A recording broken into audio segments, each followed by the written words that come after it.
Throughout the spring split, it started to feel that the motivation across the board was getting lower and lower, and the results weren't there. We hit 7th place and it wasn't going to get any better, so we decided we needed to change things up, raise the morale again, and have a team that we felt has a ceiling that we haven't reached yet, and we actually felt that when we finished 7th last split we reached the ceiling, so that's why we have a new team. In Felix we see a really young potential talent because he's very high on the solo queue ladder, but also had one really great competitive split so far and he's only played one. So a lot of untapped potential, but already showing glimpses of greatness. He has a very specific champion pool, it's a very big champion pool, but he's heavily leaning towards carry champions and champions that require a lot of mechanics. And that is something that you want from a rookie because it's very easy to teach them the grips of the game and maybe playing a little bit more team oriented.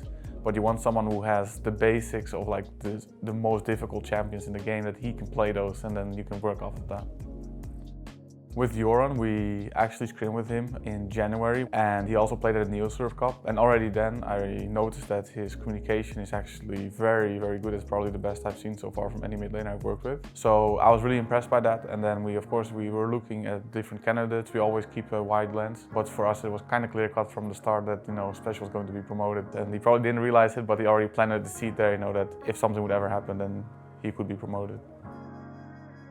It would be a really big deal if we could make Worlds. I think the main reason is because people don't expect us to do it. When we went into the spring split, a lot of teams had us around 5th, 6th position. So even then they didn't think that we would make Worlds, which just ignites a fire in me to really want to make top 4 and prove them that these guys are capable of way more, because I know they can. I would say my drive has changed quite a lot throughout the years. And at first it was a chase for greatness and going down in history books.